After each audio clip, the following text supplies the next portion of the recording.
Então, vou apresentar agora a versão do sim, né? Então, crianças e adultos devem evitar o consumo de produtos de origem animal para reduzir o risco de doenças crônicas, sim. Então, quem conduziu esse foi o Bernard, né? E teve junto o Leroy para refutar os argumentos. Não fui tão criativa quanto o Martin, mas. Então, de argumento principal, né? O Bernard traz que, graças à tecnologia, da Idade da Pedra, né, dessa época, os humanos eles tiveram acesso a derivados de animais e sua domesticação. Então, a partir disso, para caçar, e também a domesticação a partir para ter o leite, né, que passou até nessa época. E a adição desses alimentos introduziram substâncias nocivas a uma dieta que até então era considerada herbívora, então sem nada de origem animal. Então, ele faz esse comparativo em relação à gordura saturada, né? Ele traz que em 100 gramas de carne magra tem 3,4 gramas de gordura saturada, em 100 gramas de salmão tem 3,2 gramas de gordura saturada, em 100 gramas de queijo, 20 gramas. Em contrapartida, nos alimentos vegetais, né? No brócolis, 0,1 e no feijão, em 100 gramas também 0,1 de gordura saturada.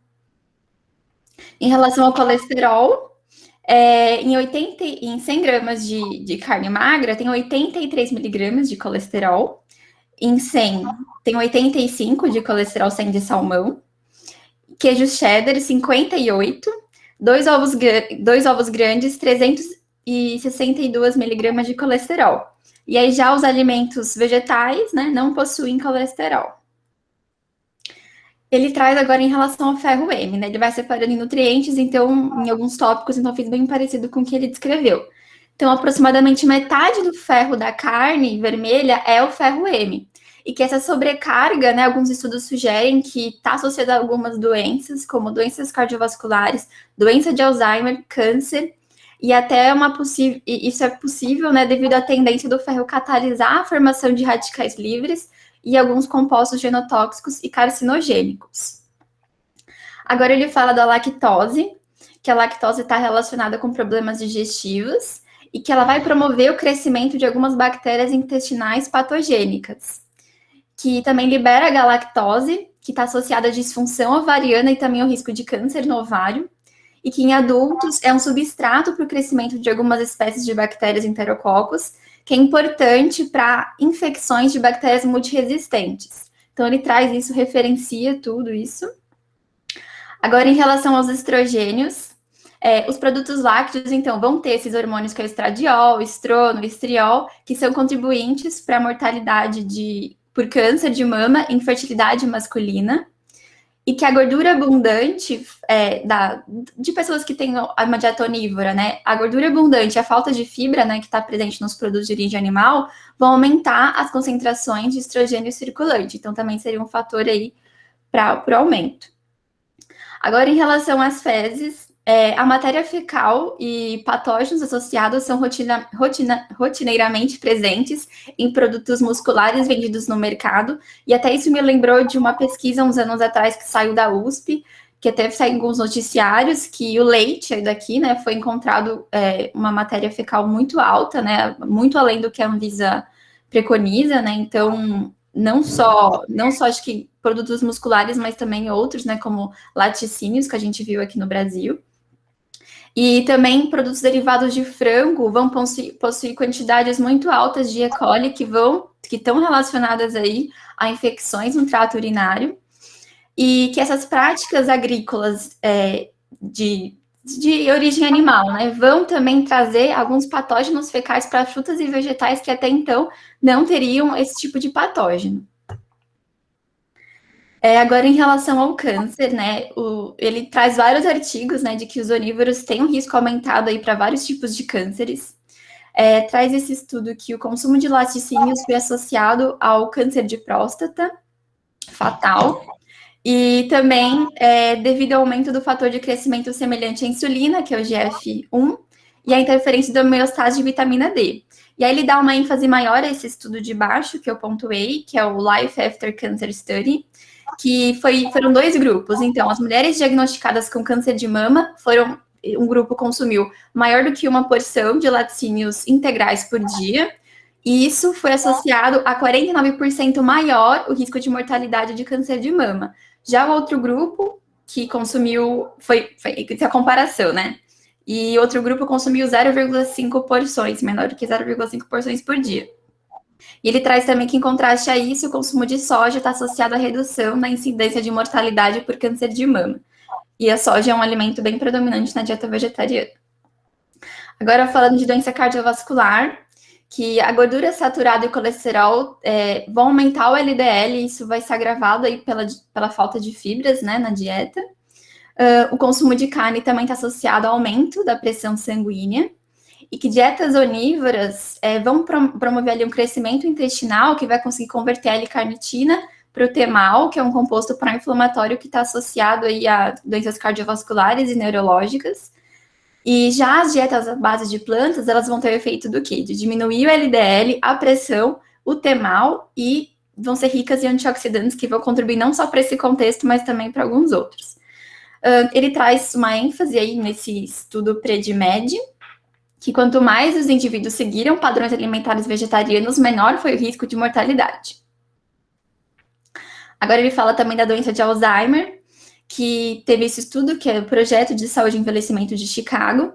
Os indivíduos com quintil mais alto de ingestão de gordura saturada, principalmente derivado aí de laticínios e carnes, tinham mais que o dobro do risco de desenvolver a doença de Alzheimer, em comparação àqueles que tinham quintil mais baixo do consumo de gordura saturada, e que esse resultado também vai de encontro com alguns outros que já se tem na literatura. Agora, em relação ao excesso de peso, que isso também está associado por quê? Porque os produtos de origem animal, eles vão ter menos fibra e maior quantidade de gordura. E, além disso, vai contribuir para uma maior ingestão calórica, né? Como eles são muito densos energeticamente, isso vai fazer com que aumente a energia e aumente o excedente calórico da dieta. Nesse estudo, né, que foi do Advanced Health Study 2, né, o IMC, que é um estudo muito grande, assim, né, acho que até ele citou no anterior do Martin, o IMC era muito maior em comadores de carne em comparação aos veganos, e até aqui no grupo, né, fazendo um jabá aí, a Luísa e o Dr. Júlio já publicaram, né, um estudo com esse contexto também aqui no Brasil. E ensaios randomizados, as dietas veganas causaram perda de peso de forma confiável, possivelmente devido à redução da densidade de energia e de efeitos favoráveis no metabolismo. E, se não me engano, essa referência que ele traz é de um próprio estudo do Bernard mesmo, né? Que ele é um autor que publica muitos artigos, especialmente em diabetes. Então, se não me engano, também é um estudo dele que ele pontua nessa parte. E agora é de diabetes, que o consumo de produtos de origem animal provavelmente aumenta o risco de diabetes. Eu achei bem legal esse cuidado que ele teve. Em alguns momentos também ele traz esse provavelmente, e porque tem muitos estudos que sugerem, né, mas não tem nada consolidado, assim, de fato. E nesse mesmo estudo anterior que eu falei, a prevalência de diabetes era 7,6% maior em onívoros, mas apenas 2,6% em indivíduos que evitavam produtos animais. E aqui embaixo ele traz tudo dele também, que é as dietas veganas com baixo teor de gordura foram mais eficazes para o controle de diabetes tipo 2 do que dietas convencionais com porções controladas. Então, esse estudo dele aqui não tinha controle de caloria era livre, mas era restrito só a consumir alimentos de origem vegetal. Em contrapartida, fizeram uma dieta preconizada por algum órgão, assim, americano, que tinha porções controladas, e o resultado foi muito maior no grupo vegano. Então, ele conclui essa primeira parte dele dizendo que é uma dieta saudável. Então, para ele considera que uma dieta saudável é baseada em vegetais, frutas, grãos integrais e legumes, evitando alimentos oleosos e excessivamente processados. Então, ele traz mais uns highlights, assim, do ferro, que é alto. Tem estudos que mostram, assim, que o consumo é alto em vegetarianos, embora a absorção de ferro M não seja menor, mas que isso a longo prazo pode ser uma vantagem para os vegetarianos, visto que, né, anteriormente a gente viu que o ferro está associado, o excesso de ferro está associado a algumas doenças. A deficiência de ferro pode acontecer tanto em vegetarianos quanto em onívoros, né? Ficou carnívoros, mas acredito que sejam onívoros. A suplementação de vitamina B12 é essenciais tanto em dietas veganas, tanto também em onívoros, né? Que vão ter um nível um pouquinho... tem estudos que mostram, né? Ele referenciou bem isso, que até onívoros podem ter níveis mais baixos de B12. E para crianças, uma dieta com vegetais, frutas, grãos integrais, leguminosas, sal e iodado e suplementada com vitamina B12 vai fornecer todos os nutrientes essenciais, também como crescimento saudável e desenvolvimento cerebral. Agora entra a refutação do Leroy. Então, ele traz tudo isso que a gente já viu no do Martin, né, que retornar a uma dieta à base de plantas é incompatível com a biologia evolutiva, né, de tudo que a gente fez na evolução. Que o argumento a favor baseia-se em suposições não comprovadas, que é, ele pontua nesses três, que é efeitos prejudiciais aos componentes normais dos alimentos, então ele traz a gordura saturada como um nutriente normal, traz o ferro, traz a gordura, o colesterol também. O segundo ponto, que extrapolações das necessidades dietéticas de outros hominídeos para os dos humanos. Né? Eu não sei, assim, na parte do Bernard, eu não vi ele citando algo nesse sentido, mas acho que ele fez um contexto geral, porque tem aquele argumento de que animais são herbívoros, macacos, dentes, né? Tem essa comparação, então ele traz esse argumento. E a terceira é que interpretações causais não comprovadas em alguns estudos observacionais. Então, de novo, ele diz nesse contexto de que é efeito causal, alguns artigos. Traz que a gordura saturada também está presente no reino vegetal, então isso não seria um problema. E, entre aspas, deixei exatamente a frase que ele trouxe de um estudo, que os ácidos graxos saturados plasmáticos e ácido graxo palmitoleico circulantes estão associados ao risco de doenças, tá?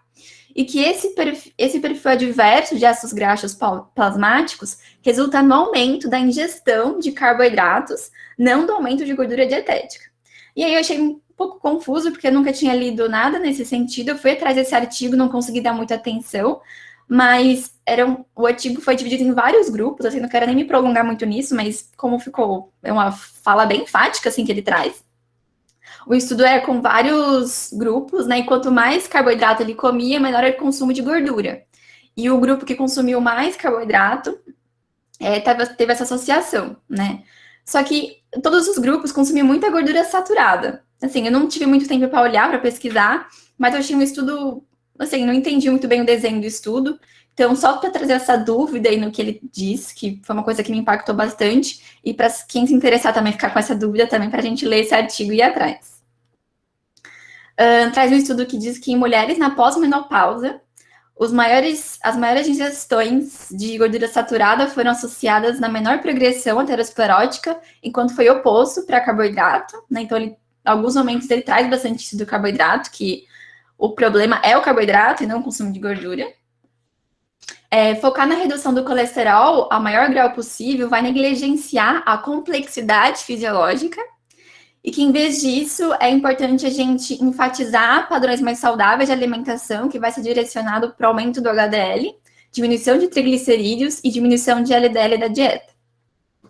E com dietas, tem estudos que sugerem, né, segundo ele que ele trouxe, que dietas com teor baixo de carboidratos vão caracterizar proporções, por grandes porções de alimento de origem animal, superam as dietas com pouca gordura. Então, ele traz isso que eu não lembro especificamente sobre qual assunto ele estava dizendo isso, mas no contexto geral, dietas com menor carboidrato vão ser mais efetivas do que dieta com pouca gordura. A preocupação com a sobrecarga de ferro também é exagerada e desconsidera os mecanismos homeostáticos que vão controlar o equilíbrio de ferro em pessoas saudáveis. Ele traz que a dieta vegetariana tem alguns nutrientes limitantes, como a B12, taurina, creatinina e carnosina, e que isso a longo prazo seria um problema.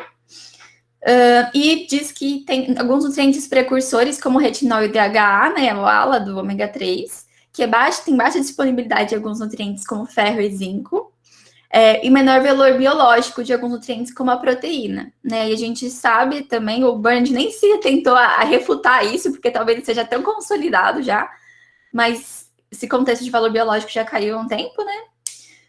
O consumo de frutas e vegetais não sazonais, ele diz que é uma aberração do ponto de vista evolutivo, com essa frase, porque ele diz que não é normal a gente ter, por exemplo, morango o ano inteiro, banana o ano inteiro, que as frutas e os vegetais têm características sazonais e que consumir fora seria uma aberração do ponto de vista evolutivo. Os vegetais, eles podem ter alguns componentes prejudiciais, como substâncias cancerígenas durante o aquecimento, patógenos microbianos, alguns antinutrientes presentes nas leguminosas, substâncias antigênicas, como glúten, e fitoestrógenos na soja e também micotoxinas. Ele diz que sobre o temal precisam de mais estudos, que não tem nada consolidado ainda. E como conclusão da refutação dele, ele traz que é importante a gente não categorizar os alimentos em bons, em ruins, até porque isso vai desvalorizar aí um contexto todo evolutivo que a gente teve em relação a tudo que foi consumido pelo Homo sapiens. Agora volta para a refutação do Bernard em cima do que o Leroy já disse. Então, em relação ao carboidrato, que o Leroy traz como um vilão aí, né, em relação à comparação da gordura, ele traz uma própria pesquisa dele, aqui de 2005, onde tiveram 2 grupos. Então, o grupo que seguiu uma dieta vegana com baixo teor de gordura versus uma dieta de controle baseada no Programa Nacional de Educação sobre o Colesterol. E depois das 14 semanas de intervenção no estudo, a perda de peso foi maior, de 5,8 no grupo vegano, em comparação ao grupo controle, que teve uma perda de peso de 3,8. Então, nesse contexto, ele traz que o carboidrato não seria aí um grande problema, isso que o Leroy traz que seria. Em relação ao diabetes tipo 2, uma dieta vegana com baixa quantidade de gordura, sem restrição de caloria, é o mesmo estudo, versus uma dieta convencional com limite de caloria, teve redução da hemoglobina glicada de 3 vezes maior no grupo vegano.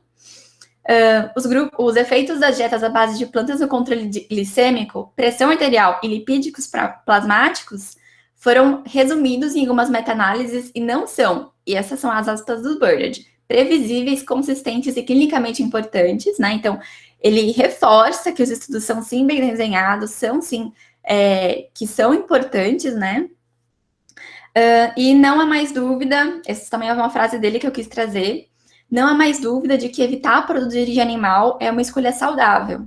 Foi demonstrado não apenas em estudos observacionais, mas em um corpo robusto de ensaios clínicos randomizados. Não é resultado de confusão.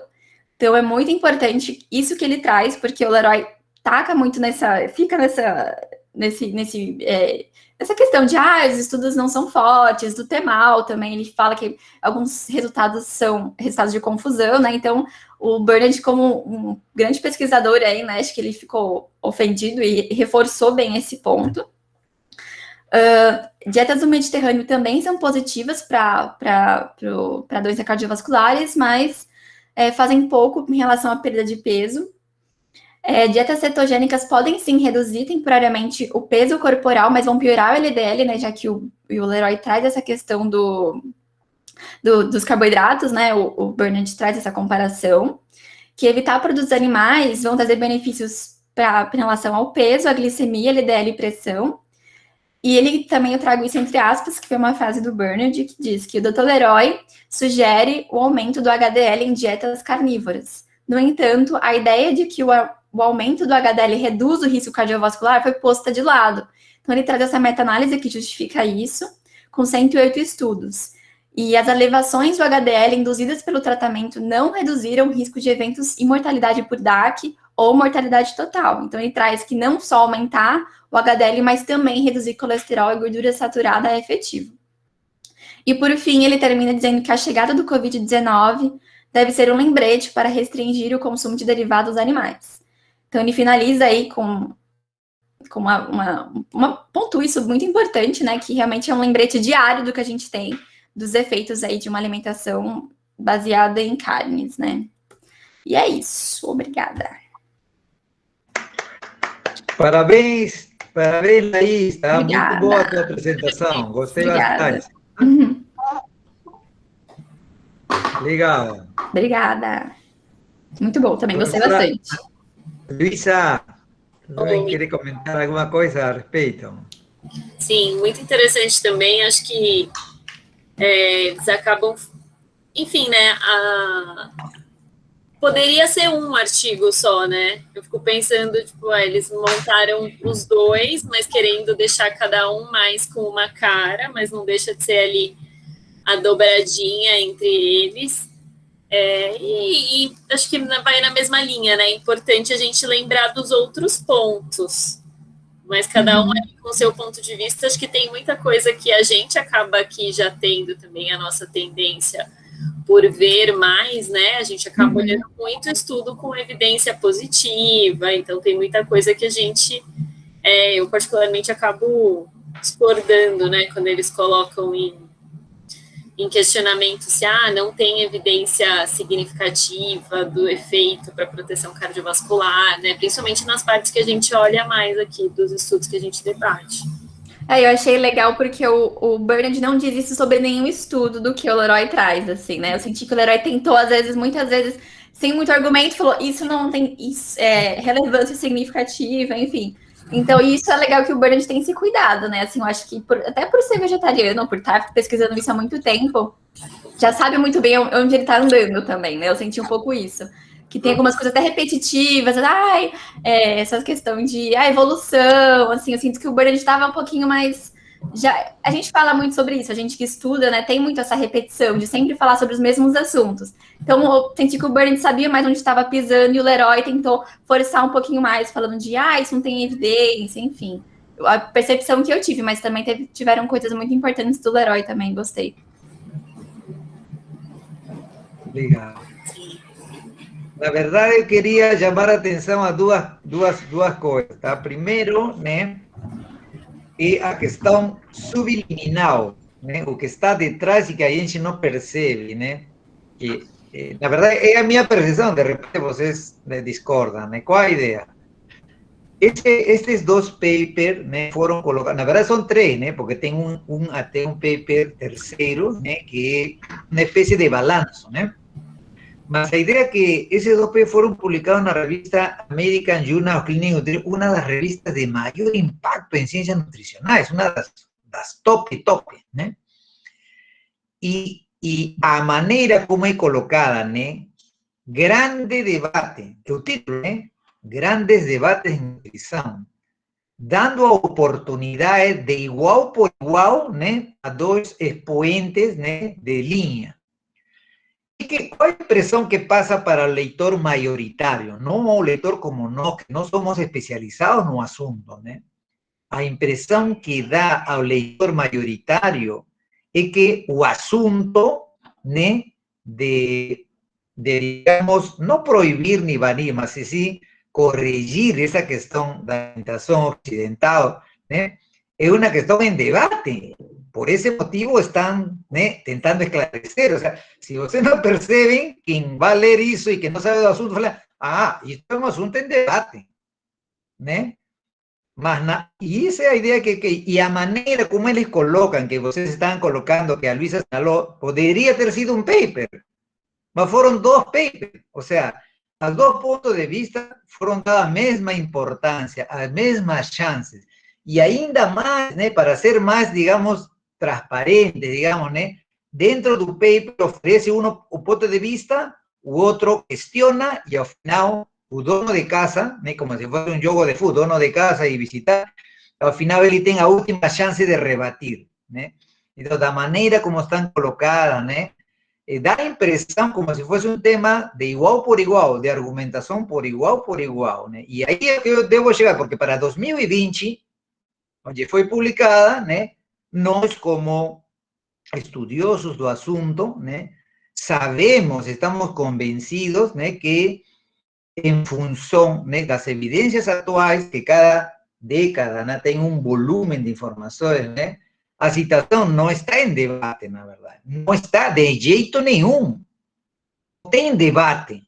Si eles colocaron tudo bem, de una manera académica, ilustrativa, o ponto de vista do editor, ¿tá? O interesse do leitor majoritário, mas o assunto em si mesmo, nós como especialistas, né, devemos dizer que não está em debate. E aí vou ao segundo ponto. Qual que é o segundo ponto? Na verdade, as evidências científicas, né, que mostraram o lado científico e real, né, do perfil biológico e de saúde do indivíduo vegetariano que depois de anos ou décadas de ser vegetariano, seja na sua forma lacto-vegetariano, desde as décadas dos 60, com o Dr.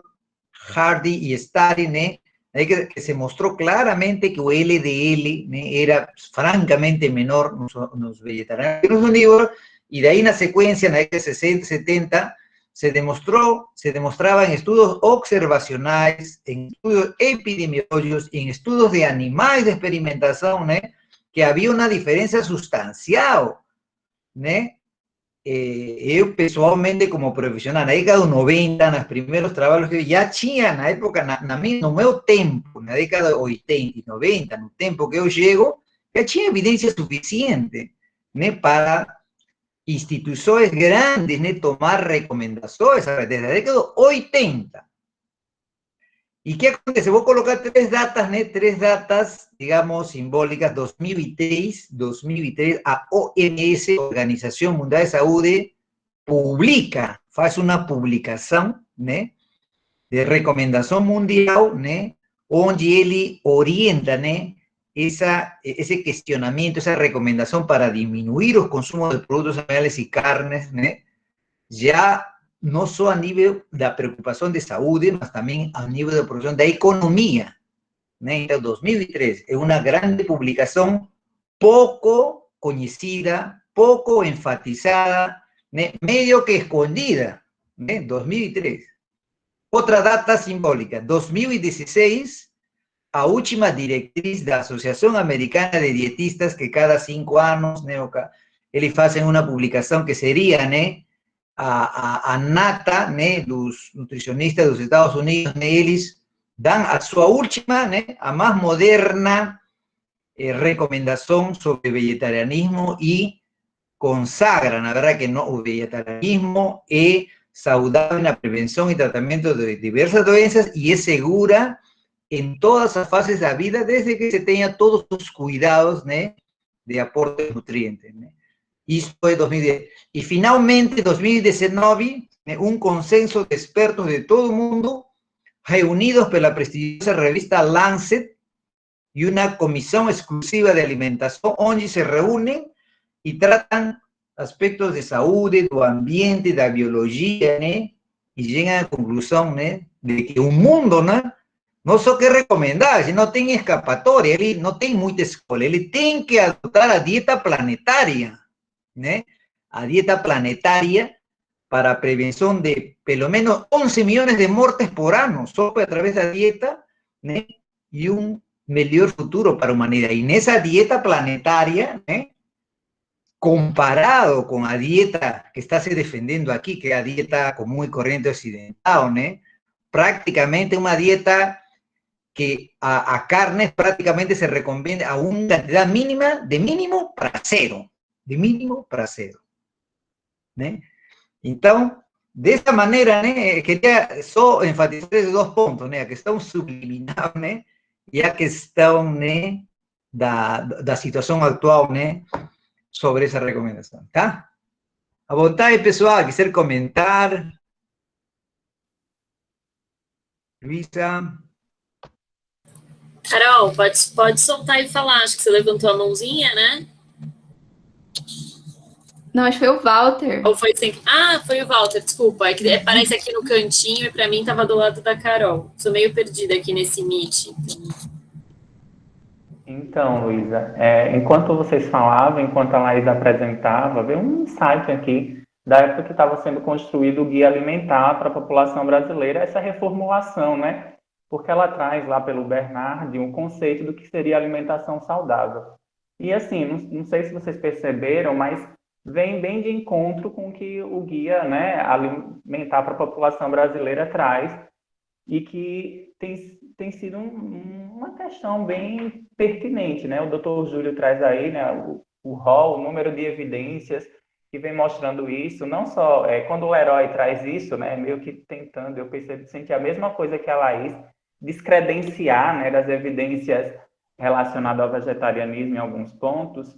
Eu senti isso, né, dentro do contexto do Guia Alimentar, quando ele traz que a base da alimentação, né, deveria ser de alimentos in natura, minimamente processados e de origem vegetal, né? E aí ele trouxe dentro do conceito dele a questão da extensão e do processamento dos alimentos, né? Na hora que a Laís apresentou ali, eu achei interessante.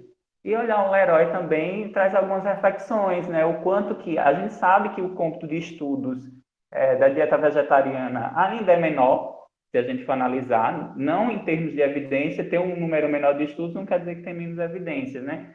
Mas que uma coisa que o Leroy traz que é muito importante é como fazer essa adequação de alguns micros, né? Eu não concordo com ele quando ele diz, por exemplo, vitamina D, B12, já tem várias evidências mostrando, por exemplo, que é deficiente, né, em várias populações, independente de ser vegetarianos ou não. Mas dessa questão da educação, né, da gente popularizar mais a dieta vegetariana e explicar mais como você equilibrar, que foi uma das coisas que o Dr. Júlio trouxe lá do conceito, né, da Associação Americana de Nutrição e Dietética, desde que esteja de forma adequada, né, e assim, me trouxe vários insights, eu estou muito feliz de ter participado pela primeira vez hoje e de ter visto um debate tão bacana, né, tanto um contraponto porque eu pensei isso, eu não era vegetariano ainda, nem estava em transição, né? Eu fazia parte da universidade como professor substituto da Federal, e a gente discutiu muito na formulação do guia, né? E aí, quando eu li o guia a primeira vez, eu não era vegetariano, mas parece que foram vegetarianos que fizeram esse guia alimentar. Eu sentia isso na leitura do guia, só que é aquela visão que a gente tem quando a gente ainda não está aprofundado na temática, né? E aí, assim, depois eu percebi que não é só por ser vegetariano. A maioria dos guidelines, eles vêm trazendo isso, dessa redução do consumo, né? Que é uma das coisas que o Leroy tenta meio que esconder, né? Ele traz duas associações que diz que não é recomendado para todas as fases, que contesta, mas ele não traz que a maioria das associações, em diferentes lugares do mundo, elas têm recomendado a redução, a diminuição do consumo de produtos carnes, né? E de origem animal. Mas era isso, foi só uma contribuição que trouxe esse insight, né, para o guia alimentar, enquanto a Laís falava. Gratidão, gente, pela partilha, muito bacana. Feliz em estar participando com vocês.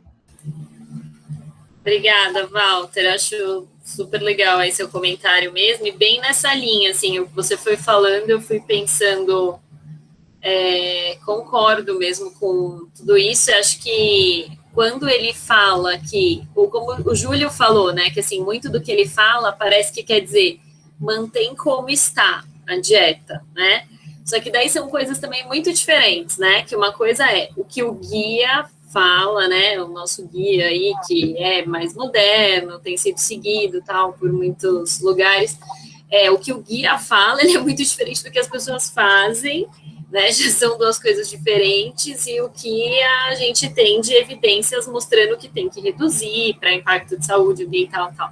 Então, são, assim, mundos muito diferentes, né? Do jeito que ele fala, até parece que as pessoas fazem de uma maneira que seria ali, né? Uma dieta onívora dentro dos limites ali, né? Do quanto se comeria de carne no dia, tal, né? Ali dentro daquelas recomendações.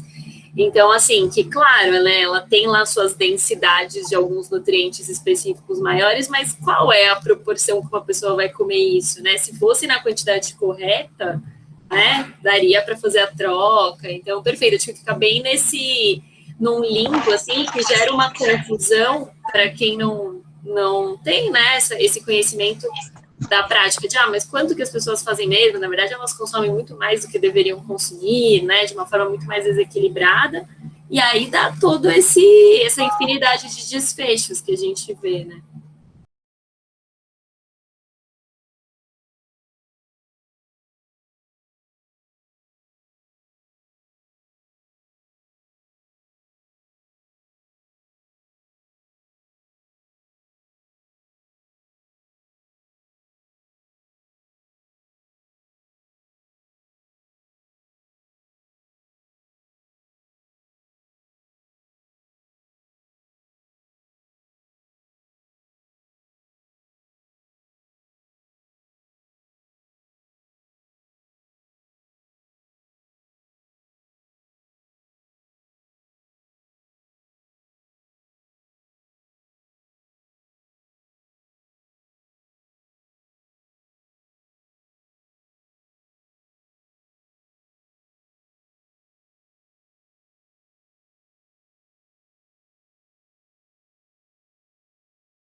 na verdade, assim, um dos primeiros, né, que eu estava procurando, que eles falam muito sobre nutrição vegetariana e os fitatos, né?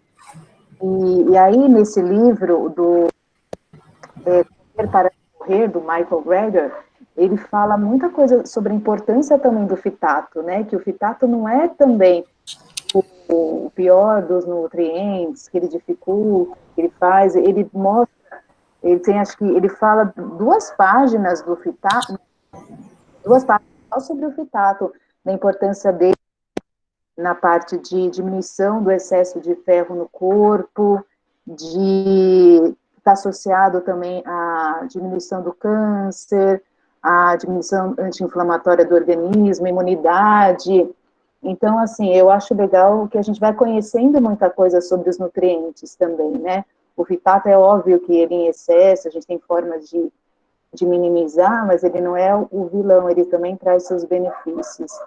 Então, é uma das coisas que a gente tem que divulgar. E eu achei bem interessante, porque eu nunca tinha parado para pensar sobre isso mesmo, né? E é interessante, para quem não conhecer, ele fala bastante, ele não fala só sobre dieta vegetariana, mas ele defende bastante a dieta plant-based em várias patologias, então acho bem bacana. Legal, Fabiana. Depois compartilha com a gente. Também essa é uma coisa muito legal aqui do grupo, né? Sempre fiquem à vontade de usar lá os e-mails e responder para todo mundo, mandar geral.